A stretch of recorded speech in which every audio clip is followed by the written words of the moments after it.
बिस्मिल्लाहिर्रहमानिर्रहीम। Dear students, welcome to Excellence Online Education. Physics की class में खुशामदीद। फ़िज़िक्स में चैप्टर नंबर 8 जिसका नाम है वेव मोशन एंड साउंड। इस चैप्टर का हम पहला पार्ट पढ़ रहे थे। पहले पार्ट में हमें सिंपल हार्मोनिक मोशन को स्टडी करना है जी। मैंने आपको बताया कि सिंपल हार्मोनिक मोशन क्या होता है कि अगर एक ऑब्जेक्ट वाइब्रेटरी मोशन में हो और उसका एक्सेलरेशन डिस्प्लेसमेंट से डायरेक्टली प्रोपोर्शनल हो, और तीसरी करेक्टरिस्टिक के एक्सेलरेशन की डायरेक्शन मीन पोजीशन की तरफ हो, तो ऐसे स्पेशल टाइप के वाइब्रेटरी मोशन को हम सिंपल हार्मोनिक मोशन कहते हैं।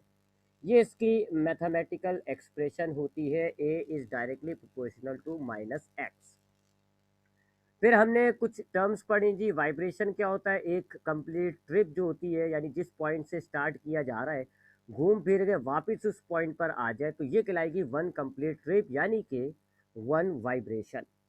फिर हमने बात की टाइम पीरियड की कि एक वाइब्रेशन में जितना टाइम लगता है इसको हम टाइम पीरियड कहते हैं। ये सामने आपके पास टाइम पीरियड के 3 बुनियादी बेसिक फॉर्मूले लिखे हुए, जबकि टाइम पीरियड का यूनिट सेकंड होता है। फ्रीक्वेंसी के बारे में मैंने आपको बताया कि एक सेकंड के अंदर वाइब्रेटिंग ऑब्जेक्ट कितनी वाइब्रेशंस कर रहा होता है, इसको हम कहते हैं फ्रीक्वेंसी। और फ्रीक्वेंसी के ये 3 बेसिक फॉर्मूले होते हैं। फ्रीक्वेंसी का यूनिट हर्ट्स होता है, स्टैंडर्ड यूनिट हर्ट्स है। फिर हमने करना क्या था जी, हमारे पास 3 मोशन आएंगे जिसमें हमें प्रूफ करना होगा कि वो तीनों मोशन सिंपल हार्मोनिक हैं, यानी A is directly proportional to minus X. और फिर उन मोशंस के अंदर कुछ हमें छोटे छोटे से फॉर्मूले बनाने होंगे। तो पहला मोशन जो हमारे पास है वो है motion of projection of particle in uniform circular motion. यानी कि अगर एक पार्टिकल पी के नाम से, ये पी पार्टिकल के नाम से एक पार्टिकल अगर आपका गोल दायरे में घूम रहा है, ये यूनिफॉर्म सर्कुलर मोशन है, तो इसका जो प्रोजेक्शन डायमीटर पे आ रहा होगा क्यू के नाम से, वो ऐसे वाइब्रेट कर रहा होगा, ऐसे वाइब्रेट कर रहा होगा। जैसे जैसे ये ऑब्जेक्ट घूमता जाएगा तो अपर हाफ में ये ऐसे जाएगा, लोअर हाफ में ये ऐसे जाएगा, तो प्रोजेक्शन जो होगा इस पार्टिकल को वो ऐसे मूव कर रहा होगा। ये वाइब्रेशन है, वाइब्रेशन है। ये तो हमें बाकायदा डायग्राम से समझ में आ रहा है। हाँ, इसका एक्सेलरेशन डायरेक्टली प्रोपोर्शनल होता है डिस्प्लेसमेंट के, और एक्सेलरेशन की डायरेक्शन मीन की तरफ होती है। ये हमने कल इस डेरिवेशन के जरिए किया। और आखिर में देखें जी, डेरिवेशन के अंदर क्या आ गया जी, acceleration is directly proportional to minus X, यानी एक्सेलरेशन डिस्प्लेसमेंट से डायरेक्टली प्रोपोर्शनल है। और माइनस साइन का मतलब है कि एक्सेलरेशन की डायरेक्शन मीन पोजीशन की तरफ है। और ये दोनों कंडीशंस किसकी होती हैं? सिंपल हार्मोनिक की। लिहाजा ये मोशन क्या हो गया, ये वाला जो मोशन है projection of particle in uniform circular motion, ये मोशन सिंपल हार्मोनिक हो गया। अब हमने ये मोशन प्रूफ तो कर दिया था, कि सवाल ऐसा आता है कि जी consider a particle moving in uniform circular motion and the projection of the particle execute simple harmonic motion, prove it and also drive the formula for। और फिर आपको कोई बोल देंगे कि टाइम पीरियड, फ्रीक्वेंसी या एक्सेलरेशन या वेलोसिटी, तो एक यानी कि एक आपको ये प्रूफ करना होता है, साथ साथ आपको एक छोटा सा फॉर्मूला भी ड्राइव करना होता है। तो अब हम इसके जो है बेसिक फॉर्मूले देख लेंगे क्या क्या है। ठीक है, उनमें से कोई एक, ये प्रूफ तो लाजमी आता है, और उस लाजमी यानी यहाँ तक का काम तो आपको लाजमी करना होता है, उसके साथ आपको कोई एक छोटी मोटी डेरिवेशन दे दी जाएगी, वो जोड़ देनी होती है, तो ये एक सवाल कंप्लीट होगा। ठीक है, तो ये मैं आपको आखिर में एक और दफ़ा ब्रीफ कर दूंगा, अगर आपको समझ में ना आए तो मुझसे आखिर में पूछ लीजिएगा। तो अब हम इसकी वेलोसिटी का फॉर्मूला बनाने जा रहे हैं।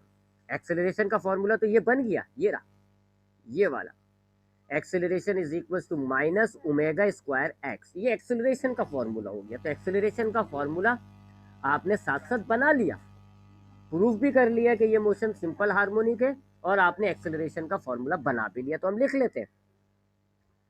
तो हमारे पास इस किस्म के मोशन में, यानी कि अगर प्रोजेक्शन होता है एक पार्टिकल का जो यूनिफॉर्म सर्कुलर मोशन में है, तो उसका एक्सेलरेशन के लिए हमारे पास कौन सा इक्वेशन है जी, वो मैं यहाँ लिख देता हूँ। उसकी एक्सेलरेशन के लिए हमारे पास जो इक्वेशन है वो है acceleration of part projection, x का मतलब projection, is equal to minus omega square x. ये रहा जी आपके सामने। ये तो हमने कल बना भी लिया था, और इसी फॉर्मूले की मदद से हमने कहा कि ये मोशन सिंपल हार्मोनिक होता है। अब हम जो इक्वेशन बनाएंगे वो होगी इस प्रोजेक्शन की वेलोसिटी की। इस प्रोजेक्शन की वेलोसिटी के लिए आपको पिछली डेरिवेशन में से जरा दो बातों को जहन में रखना होगा। एक कॉस थीटा का रेशियो क्या आया था जी, हमने पिछली डेरिवेशन में कॉस थीटा निकाला था, तो क्या आया था एक्स अपॉन एक्स नॉट। ये रेशियो याद रखिएगा क्योंकि इधर भी कॉस थीटा आएगा, तो हम ये वाला रेशियो ले लेंगे एक्स अपॉन एक्स नॉट। और दूसरी जो आपको याद रखनी होगी वो ये कि हमने रेडियस को एक्स नॉट कहा हुआ है। ठीक है, रेडियस को हमने क्या कहा हुआ है, एक्स नॉट। ये दो बातें जरा जहन में रखिएगा। अब हम इसकी वेलोसिटी का फॉर्मूला बनाएंगे, तो दोबारा हम डायग्राम ड्रॉ कर लेंगे इसके लिए। अब हम ये हमने सर्किल बना लिया जी, ये आ गया आपके पास सर्किल। ठीक है जी, अब हम दोबारा डायग्राम ड्रॉ करते हैं और इसका डायमीटर, एक तो ये बीच में बार,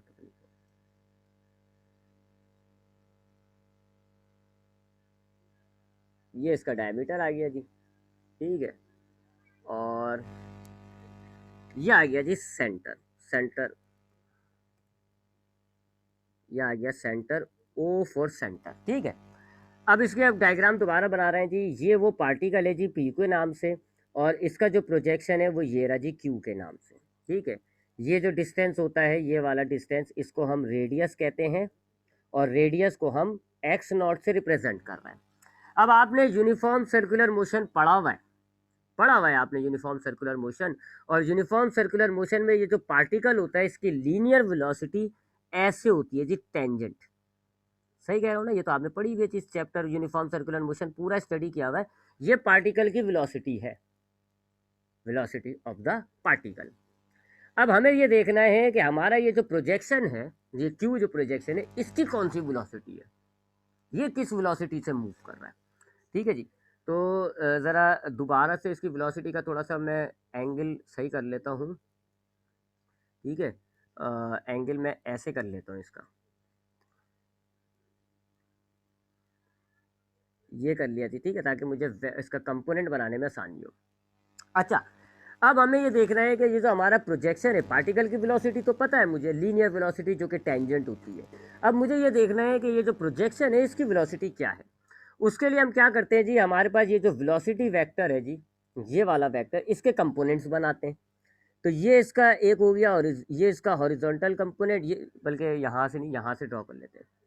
इसका हॉरिजॉन्टल कंपोनेंट ये होगा जी, और ये इसका वर्टिकल कंपोनेंट होगा। ठीक है, ये इसका वर्टिकल कंपोनेंट होगा वी वाई, और ये इसका हॉरिजॉन्टल कंपोनेंट होगा वी एक्स।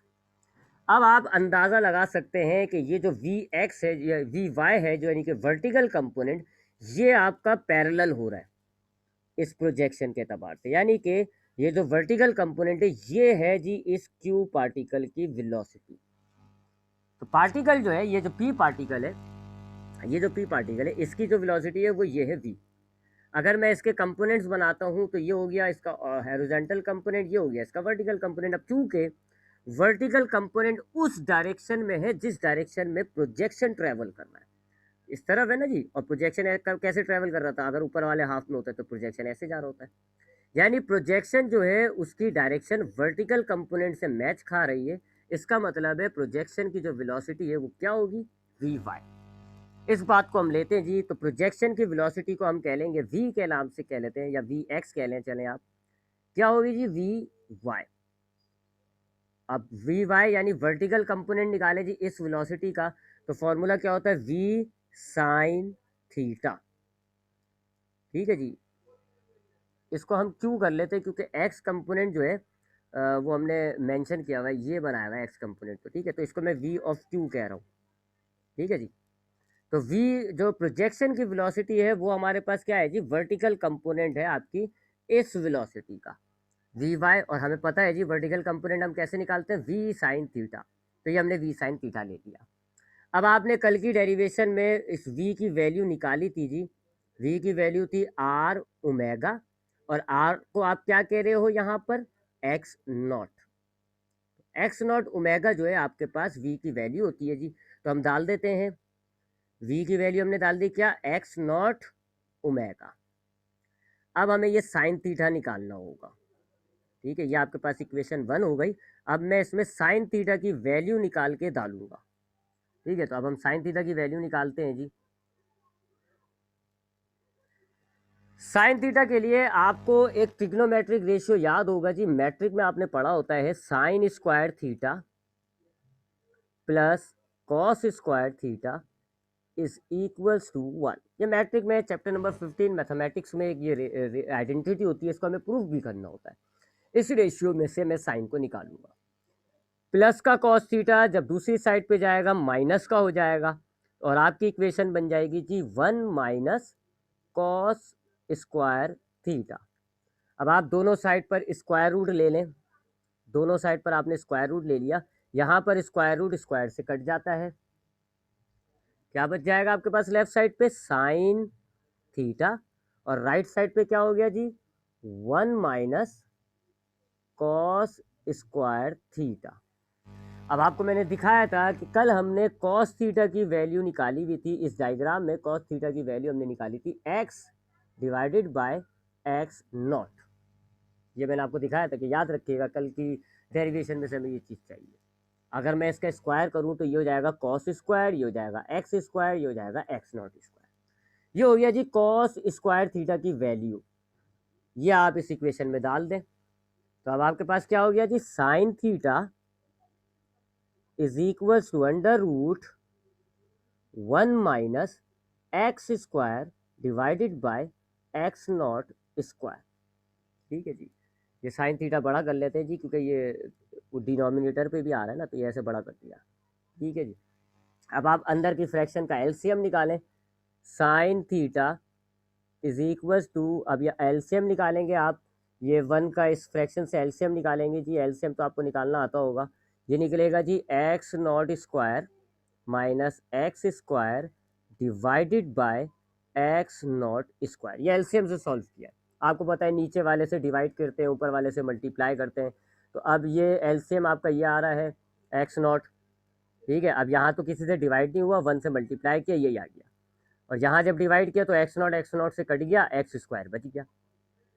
ठीक है जी, अब आप ये साइन की जो वैल्यू है ये अब आप इस इक्वेशन 1 में डाल दें, इस वाली इक्वेशन में डाल दें। ठीक है, तो अब हम लिख देते हैं कि put sine theta in equation 1। Equation 1 में डाल देते हैं जी। इक्वेशन 1 हमारे पास क्या बनी थी, v यानी प्रोजेक्शन की जो वेलोसिटी है वी क्यू, वो हमारे पास क्या बन रही थी एक्स नॉट ओमेगा, और साइन थीटा था, तो अब साइन थीटा की जगह में क्या डालूंगा under root x naught square minus x square divided by x naught square. अब ये जो डिनोमिनेटर में एक्स नॉट स्क्वायर है, इस पे स्क्वायर कट जाएगा और इसका रूट कट जाएगा, ये बाहर आ जाएगा। ठीक है जी, तो ये एक्स नॉट स्क्वायर ये तो पहले से बाहर था, अंडर रूट सिर्फ ऊपर रह गया, ऊपर रह गया x naught square minus x square, और नीचे की वैल्यू पे जो अंडर रूट था वो स्क्वायर से कट गया, खाली एक्स नॉट बच गया। ठीक है जी, तो ये जो इसका स्क्वायर था ना, ये अंडर रूट से कट गया, ये बाहर आ गया, देख लें।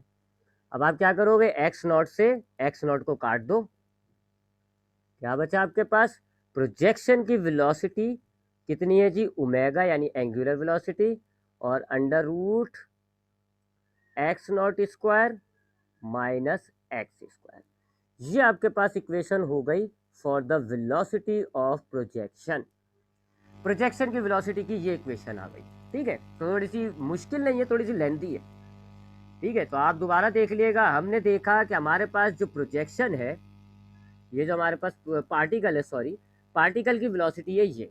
अब हमें ढूंढना है कि प्रोजेक्शन की क्या वेलोसिटी होगी। हमने क्या करा, पार्टिकल की जो वेलोसिटी है उसके दोनों कंपोनेंट्स ड्रॉ करे। ये वर्टिकल हॉरिजॉन्टल कंपोनेंट है, ये वर्टिकल कंपोनेंट है। हमने देखा वर्टिकल कंपोनेंट क्यू की डायरेक्शन में है, इसका मतलब है क्यू यानी प्रोजेक्शन की वेलोसिटी वर्टिकल कंपोनेंट है, ये हमने लिख दिया। तो प्रोजेक्शन की वेलोसिटी जो है वो वर्टिकल कंपोनेंट है v का वर्टिकल कंपोनेंट कितना होगा, v साइन थीटा। v की वैल्यू कल की इक्वेशन से ही हमने निकाल ली, कल की डेरिवेशन में एक्स नॉट ओमेगा, ये हमने डाल दी एक्स नॉट ओमेगा। अब साइन थीटा डालेंगे जी। साइन थीटा हमने कैसे बनाया, ये वाला रेशियो लिया, sine square theta plus cos square theta equals to 1। Plus का था, इधर आ गया माइनस का हो गया, दोनों तरफ स्क्वायर रूट लिया, यहाँ स्क्वायर रूट कट गया, यहाँ ये आ गया जी। अब कॉस थीटा हमने डाल दिया एक्स अपॉन एक्स नॉट, चूंकि स्क्वायर है तो हमने ये दोनों वैल्यूज स्क्वायर कर ली। एलसीएम निकाला इसका, ये आ गया। अब इस साइन थीटा को आपने इस इक्वेशन में यहाँ डाल दिया, ये रहेगा जी, डाल दिया आपने। अब ये एक्स नॉट नीचे जो डिनोमिनेटर में एक्स नॉट है इसका स्क्वायर रूट से कट गया, ये बाहर आ गया, एक्स नॉट कट गया, ये आपके पास वेलोसिटी की इक्वेशन हो गई। तो हमने ना सिर्फ इस टाइप के जो मोशन होता है कि प्रोजेक्शन पार्टिकल का जो यूनिफॉर्म सर्कुलर मोशन में होता है, इस मोशन को ना सिर्फ हमने सिंपल हार्मोनिक साबित कर दिया, बल्कि एक्सेलरेशन का फॉर्मूला भी हमने बना लिया, ये रहा जी एक्सेलरेशन का फॉर्मूला, और हमने वेलोसिटी का भी फॉर्मूला बना लिया। अब बाकी इसके जो फॉर्मूले होते हैं, यानी कि फॉर टाइम पीरियड, इसके टाइम पीरियड के लिए हम कौन सा फॉर्मूला यूज करते हैं जी, हम बनाते नहीं है इसके टाइम पीरियड के लिए कोई फॉर्मूला, हम इसके टाइम पीरियड के लिए वही टाइम पीरियड का फॉर्मूला यूज करते हैं बेसिक में जो एक एक लिखवाया था आपको। बेसिक मैंने आपको 3 फॉर्मूले लिखवाए थे, उसमें से ये वाला हम यूज करते हैं, 2 पाई divided by omega. Omega angular velocity, uniform circular motion में एंगुलर वेलोसिटी होती है, तो इसलिए हम ये वाला यूज कर लेते हैं। इसी तरीके से इसकी फ्रीक्वेंसी के लिए हम कौन सा फॉर्मूला यूज करते हैं जी, फ्रीक्वेंसी के जो आपको 3 बेसिक फॉर्मूले लिखवाए हुए थे उसमें से एक, यानी कि frequency is equal to omega divided by 2 pi, ये वाला फॉर्मूला हम यूज कर लेते हैं। बाकी इसकी एनर्जी यानी काइनेटिक और पोटेंशियल एनर्जी के लिए भी हमारे पास फॉर्मूले होते हैं, लेकिन जो हम अगले वाले डेरिवेशन में फॉर्मूला बनाएंगे वो ही इसमें चला लेते हैं। तो यहाँ आपके पास पहला वाला जो मोशन है सिंपल हार्मोनिक मोशन का पहली टाइप कंप्लीट हो जाती है। अब हम दूसरे मोशन को चेक करने जा रहे हैं जी, इसको भी हमने साबित करना होगा कि ये सिंपल हार्मोनिक होता है। ये खाली अभी सिंपल हार्मोनिक की एक एग्जाम्पल पढ़ी है आपने, 2 और हैं। अब हम क्या करने जा रहे हैं जी, अब हम सिंपल हार्मोनिक मोशन का जो दूसरा टाइप का मोशन होगा, दूसरी एग्जाम्पल वो लेंगे, उसको साबित करेंगे कि वो सिंपल हार्मोनिक है, और फिर उसकी टाइम पीरियड, फ्रीक्वेंसी, एक्सेलरेशन वगैरह इनके फॉर्मूले को ड्राइव करेंगे। सेकंड एग्जाम्पल जो हम स्टडी करते हैं जी, वो है जी motion under elastic restoring force. क्या नाम है इसका जी, motion under elastic restoring force. ये वाला मोशन है जी, ये भी सिंपल हार्मोनिक होता है, वैसे हमें प्रूफ तो करना है, लेकिन मैं आपको बता रहा हूँ कि ये भी सिंपल हार्मोनिक होता है, ठीक है, ये भी सिंपल हार्मोनिक मोशन की एग्जाम्पल होती है। हमने इसको प्रूफ भी करेंगे कि ये क्या वाकई में सिंपल हार्मोनिक मोशन है या नहीं, और फिर हम इसमें भी छोटी छोटी से कुछ फॉर्मूले उसको ड्राइव करेंगे। अब सवाल पैदा होता है ये है क्या, पहले तो ये देखते हैं ये है क्या। सपोज करें जी आपके पास ये एक हॉरिजॉन्टल सरफेस आ गई जी, और आपने इस पे एक ये स्प्रिंग बांधा हुआ है, आपने एक हॉरिजॉन्टल सरफेस से स्प्रिंग अटैच किया हुआ है, और इस स्प्रिंग से आपने एक मास जो है, एक वजन, एक ब्लॉक जो है वो आपने रखा हुआ है, जोड़ा हुआ है, ठीक है, इसका मास m है। फिलहाल ये रुका हुआ है और इसकी जो पोजीशन है उसको आप O कह रहे हो, ये O जो है ये इसकी मीन पोजीशन हो गई, क्योंकि ये रुका हुआ है, ये इसकी मीन पोजीशन हो गई। अब आप क्या करते हो जी, आप इसमें ऐसे फोर्स अप्लाई करो, ऐसे इस डायरेक्शन में टुवर्ड्स द लेफ्ट साइड आप फोर्स अप्लाई करो। आप भी जानते हो, मैं भी जानता हूँ, क्या होगा जी, ये स्प्रिंग कंप्रेस हो जाएगा, कंप्रेस हो जाएगा, स्प्रिंग ऐसे कंप्रेस हो जाएगा, स्प्रिंग कंप्रेस हो गया, और आपका जो मास है वो अब एक नई पोजीशन पे आ गया, इस पोजीशन को हम कहेंगे ए, और ये एक एक्सट्रीम पोजीशन हो गई, ठीक है। अब ये वर्क हो गया, ये क्या हुआ, वर्क, क्यों, क्योंकि अच्छा देखिए डिस्प्लेसमेंट, ये ओरिजिनल ये मीन पोजीशन थी, और आपने इसको कहाँ ले गए, यहाँ पर ले गए, तो ये इसमें फासला तय हुआ है, इतना इसने डिस्टेंस तय किया, उसको हम एक्स से डिनोट कर लेते हैं, ठीक है। तो आपके पास एक स्प्रिंग था, उससे एक मास अटैच हुआ है, फिलहाल वो रुका हुआ था, पहले वाली सिचुएशन में वो रुका हुआ था, वो पॉइंट पर था, आपने उसमें फोर्स अप्लाई की, और अब उसने कितना डिस्टेंस तय किया जी, एक्स फासला उसने तय किया, और अब वो ए पोजीशन पर आ गया, ये वर्क हो गया जी। क्योंकि आप जानते हैं, मैं भी जानता हूं कि जब हम फोर्स अप्लाई करते हैं और डिस्टेंस तय हो जाता है तो हम कहते हैं ये वर्क हुआ है, ये क्या हुआ है, वर्क। और फिर हमने एनर्जी वाला चैप्टर पढ़ा है, ये भी पढ़ा है कि ये वर्क जो है ऑब्जेक्ट की एनर्जी बन के स्टोर होता है उसमें, किसी जगहों पे काइनेटिक एनर्जी, किसी जगह पे पोटेंशियल एनर्जी। इस सिचुएशन में ये इसकी इलास्टिक पोटेंशियल एनर्जी बनेगा, क्योंकि इलास्टिक मटेरियल है ना, स्प्रिंग एक इलास्टिक मटेरियल होता है, तो यहाँ जो स्प्रिंग में स्टोर हो जाती है उसको हम कहते हैं इलास्टिक पोटेंशियल एनर्जी। ठीक है, तो यहाँ मैं ये वर्ड मेंशन नहीं करता, हम ये यहाँ लिख देते हैं। कौन सी एनर्जी बन जाएगा? Elastic potential energy. लिख लेते हैं, चले, इलास्टिक पोटेंशियल एनर्जी। तो हमने फोर्स लगाई, फासला तय हुआ, ये वर्क हो गया। और वर्क जो हुआ है, ये जो वर्क हुआ है, ये आपके स्प्रिंग में इलास्टिक पोटेंशियल एनर्जी बनकर स्टोर हो जाएगा। सपोज करो आपने ये फोर्स जो लगाई थी ना, अब ये हटा दिया आपने, अब नहीं लगा रहे, ए पॉइंट पर अब मजीद फोर्स आप नहीं लगा रहे। हम जानते हैं कि जब किसी भी ऑब्जेक्ट में एनर्जी होती है तो फिर वो ऑब्जेक्ट उससे वो एनर्जी जो है उस ऑब्जेक्ट में वर्क पैदा करती है।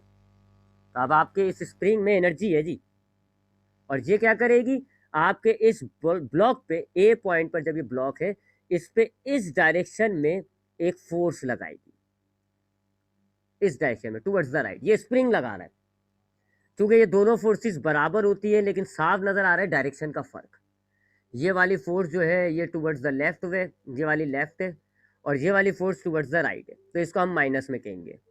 ठीक है, माइनस आपको पता है जी, सिर्फ डायरेक्शन की अपोजिट बात को शो कर रहा होता है। तो अब आपके स्प्रिंग के अंदर इलास्टिक पोटेंशियल एनर्जी है, ये आपके ब्लॉक पे एक फोर्स लगाएगा, उसको हम कहते हैं इलास्टिक रीस्टोरिंग फोर्स। क्या कहते हैं हम उसको? Elastic restoring force.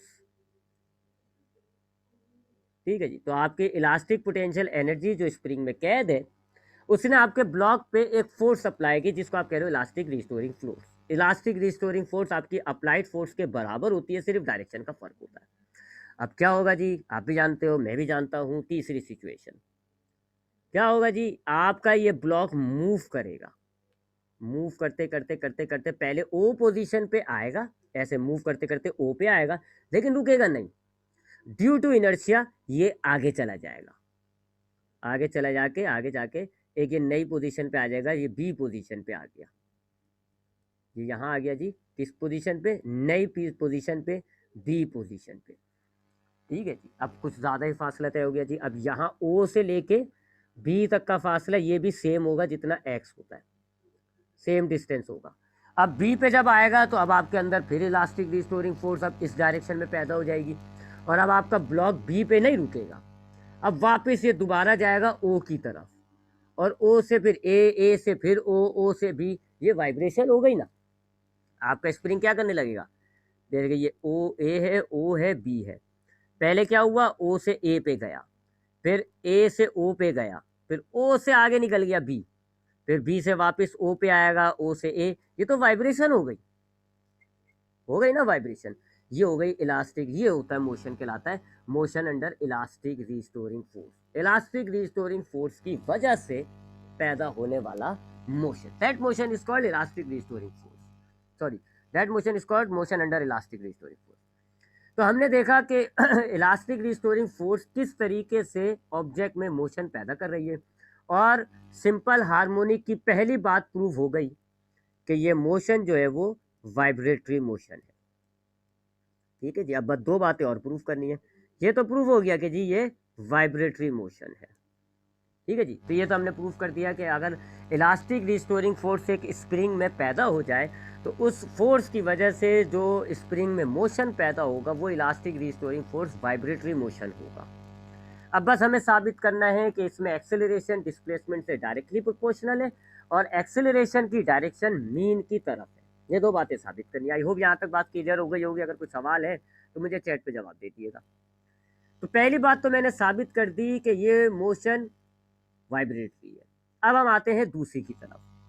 देखिए जी, जब ऑब्जेक्ट आपका ओ पॉइंट पे था, एट पॉइंट ओ, यानी कि मीन पोजीशन, डायग्राम जहन में होगी आपके, डायग्राम मुझे बार बार दिखाने की तो जरूरत नहीं है। तो जब आपके पास ऑब्जेक्ट ओ पॉइंट पे था उस वक्त फोर्स कितनी थी जी? कुछ भी नहीं थी, शुरू में तो जीरो थी, जीरो थी। फिर जब आपने उसको ए पॉइंट पर लेके गए तो इस दौरान आपने टोटल कितनी फोर्स लगाई जी? जब आप उसको ए पॉइंट पर लेके गए तो आपने एफ नाम की फोर्स लगाई थी जिसको हमने अप्लाइड फोर्स कहा था। एफ हम निकालेंगे, अब हम एफ कितनी होती है, ठीक है जी, ये एफ हमें निकालनी है सबसे पहले। तो जब ऑब्जेक्ट आपका ओ पॉइंट पर था स्टार्टिंगली, शुरू में कोई फोर्स नहीं थी, फोर्स ओ पॉइंट पे जीरो थी। फिर जब आप ए पॉइंट पर लेकर आते हो ऑब्जेक्ट को, तो इस दौरान आपने टोटल कितनी फोर्स लगाई है, ये एफ, ठीक है। अब ये एफ निकालते हैं जी। आपने मैट्रिक क्लास में पढ़ा होगा हुक लॉ, हुक्स लॉ, ये रॉबर्ट हुक का ऐसी सिचुएशन में ये जो स्प्रिंग वाले मामला होते हैं ना, इलास्टिक रिस्टोरिंग फोर्सेस के, इसके हवाले से रॉबर्ट हुक ने एक लॉ पेश किया था और उसने कहा था कि ये जो फोर्स हम अप्लाई करते हैं और इससे जो इलास्टिक रिस्टोरिंग फोर्स पैदा होती है वो डिस्प्लेसमेंट के डायरेक्टली प्रोपोर्शनल होती है। डिस्प्लेसमेंट कितना हुआ था, एक्स, फोर्स कितनी लगा रहे थे आप, एफ, तो F is directly proportional to F. और जब उसने इक्वेशन में कन्वर्ट किया था तो ये फोर्स बनती है, के कांस्टेंट होता है, इलास्टिक कांस्टेंट आप इसको कहते हो। माइनस साइन आप लगा दोगे, क्यों क्यों माइनस साइन लगाओगे, क्योंकि ये इलास्टिक रिस्टोरिंग फोर्स होती है, ये इस फोर्स की बात कर रहा था, ठीक है। तो ये हुक लॉ है जी, यहाँ हुक लॉ तो नहीं हमें पढ़ना, लेकिन हम बता देते हैं कि ये फोर्स जो है वो हुक लॉ से हमने निकाल ली, कितनी है जी, F is equal to minus K X, ठीक है जी। तो हमारे पास जीरो पॉइंट पर, ओ पॉइंट पर, मीन पोजीशन पे ऑब्जेक्ट पे कोई फोर्स नहीं थी। जब ए पॉइंट पे पहुंचा तो उस पर हमने कितनी फोर्स लगाई, minus K x, according to Hooke's law. अब यहाँ चूंकि दो फोर्स हैं तो हम एवरेज निकाल लेंगे जी। जब दो फोर्स होती है तो फिर आप एवरेज निकालते हो, तो एवरेज फोर्स अब हम निकालते हैं। एवरेज आप कैसे निकालते हो जी, दोनों को ऐड करके डिवाइड बाय 2। तो दोनों फोर्सेस को आप ऐड करें, एक फोर्स ये हो गई प्लस एक हो गई ये, सॉरी, अब इसमें से माइनस हटा देते हैं हम, कहाँ है ये माइनस, अभी हम हटा रहे हैं, अभी हम इलास्टिक रिस्टोरिंग फोर्स की बात नहीं कर रहे हैं, अभी हम नॉर्मल फोर्स की बात कर रहे हैं। तो 0 प्लस के एक्स और डिवाइडेड बाय 2। एवरेज तो आपको निकालना आता होगा, मैथमेटिक्स का होता है कि अगर आपको दो चीज़ों के दरमियान एवरेज निकालनी होती है, आप दोनों को ऐड करके 2 से डिवाइड कर दो। तो हमने यही किया जी, दोनों फोर्सेस को, एक जो हमारे पास ओ पॉइंट पे कोई फोर्स नहीं लग रही थी, जब हम ए पॉइंट पर लेके गए तो हमने टोटल के एक्स लगाई फोर्स, तो हमने दोनों फोर्स को ऐड करके डिवाइड बाय 2 कर दिया। एवरेज हमारे पास आ रही है जी के एक्स डिवाइडेड बाय 2।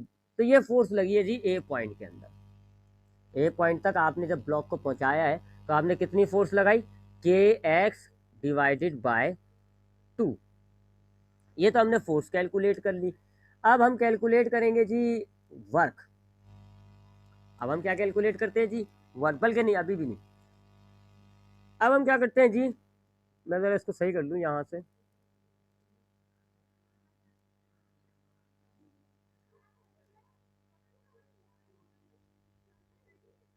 हमने तो पहले ये प्रूव करना है कि ये मोशन सिंपल हार्मोनिक है, और मैं पोटेंशियल एनर्जी ड्राइव करने बैठ गया, इलास्टिक पोटेंशियल एनर्जी, ठीक है। तो अभी ज़रा उस चीज़ को रोकते हैं, दोबारा यहाँ तक आते हैं जी। पहली बात तो मैंने साबित कर दी वाइब्रेटरी मोशन है। अब मुझे दूसरी बात साबित करनी है कि एक्सेलरेशन डिस्प्लेसमेंट से डायरेक्टली प्रोपोर्शनल है। वो तो बहुत सिंपल सा है जी। अभी आपको पता है जी, अकॉर्डिंग टू हुक लॉ, ये तो आपने पढ़ा है ताज़ा ताज़ा, हुक लॉ के मुताबिक इलास्टिक रिस्टोरिंग फोर्स कितनी डेवलप होगी, अभी आपको बताया जी, F is equal to minus K X, इतनी डेवलप होगी ना, ये तो अभी बताया मैंने आपको हुक लॉ के मुताबिक।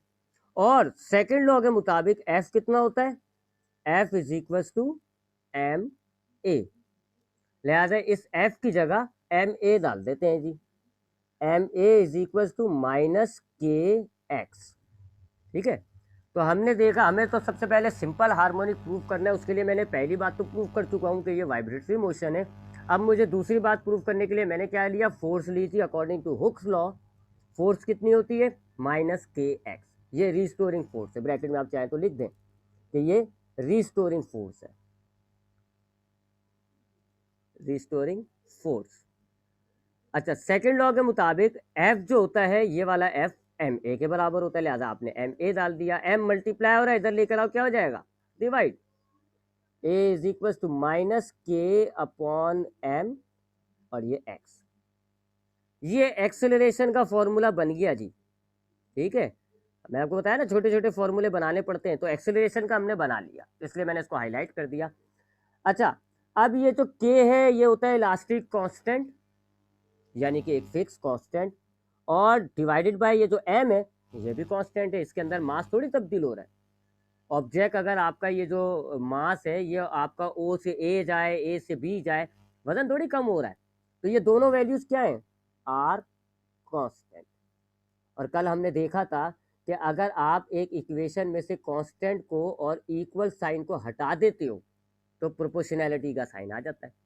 तो आप हटा दीजिए इस इक्वेशन के अंदर से ये इज इक्वल टू का साइन और ये दोनों कांस्टेंट वैल्यू हटा दें, क्या बचेगा, A directly proportional to minus X. आ गई वो हुक लॉ, वो सिंपल हार्मोनिक वाली बात कि एक्सेलरेशन जो है वो डिस्प्लेसमेंट से डायरेक्टली प्रोपोर्शनल है।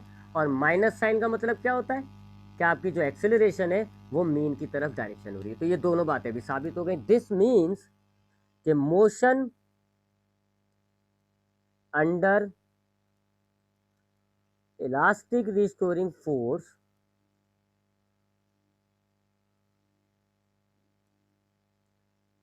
Is simple harmonic motion.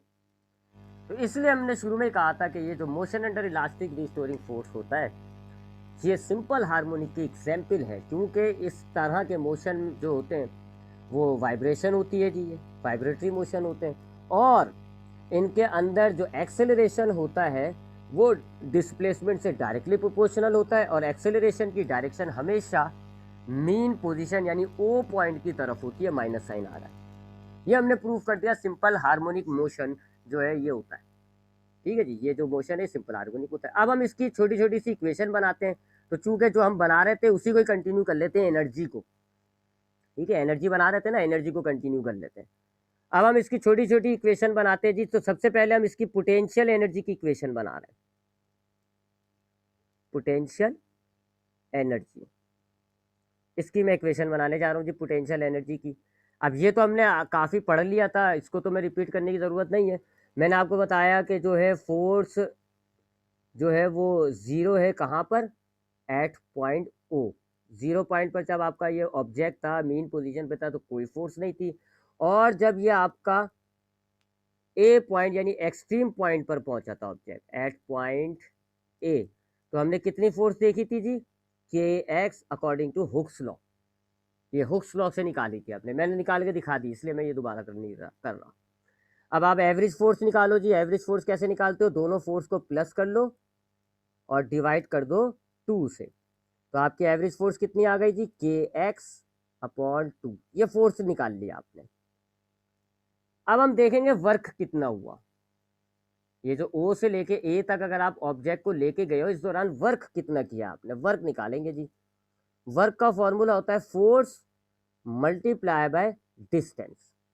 Force कितनी लगी है जी, थियरी के एक्स डिवाइडेड बाय 2, जबकि डिस्प्लेसमेंट कितना तय हुआ था, याद होगा आपको, O पॉइंट और A पॉइंट के दरमियान हमने डिस्प्लेसमेंट को क्या मेंशन किया हुआ है, x। ठीक है जी, तो आपने डिस्प्लेसमेंट की जगह x लिख दिया। ठीक है, आगे बढ़ते हैं जी। वर्क को जरा सही तरीके से लिखेंगे तो नंबर्स को अलग कर देते हैं, 1/2 के एक्स 2 है एक्स स्क्वायर, और फिर ये मैंने आपको शुरू में बताया था कि ये वर्क इस ऑब्जेक्ट की इलास्टिक पोटेंशियल एनर्जी बन के स्टोर हो जाएगा। तो ये वर्क जो है इसको आप इलास्टिक पोटेंशियल एनर्जी भी कह सकते हो। तो इसमें इलास्टिक पोटेंशियल एनर्जी कितनी डेवलप हो गई, elastic potential energy is equal to 1/2 K x square. ये हमने इसकी इलास्टिक पोटेंशियल एनर्जी का फॉर्मूला भी बना लिया। तो मैं ये बना रहा था फिर मुझे याद आया कि मैंने तो सिंपल हार्मोनिक भी प्रूफ नहीं किया हुआ। ठीक है जी, तो यह हमने जो इलास्टिक रिस्टोरिंग फोर्स है, हमने ना सिर्फ इसको देखा कि ये फोर्स किस, ये मोशन किस तरह का होता है, हमने देखा ये वाइब्रेटरी होता है, फिर हमने इसकी दो बाकी पॉइंट्स को साबित किया कि एक्सेलरेशन डिस्प्लेसमेंट से डायरेक्टली प्रोपोर्शनल होता है और एक्सेलरेशन की डायरेक्शन मीन पोजीशन की तरफ होती है। उसके बाद हमने क्या करा जी, हमने इसकी पोटेंशियल एनर्जी ड्राइव कर ली, कितनी है जी, 1/2 के एक्स स्क्वायर। अब हम इसमें से मजीद कुछ इक्वेशंस बनाने जा रहे हैं, लेकिन हमारे पास 2 मिनट रहते हैं। हमें कैसे, ये तो फिर आज मुश्किल ही हो जाएगा। यहाँ तक कभी हम रोकते हैं।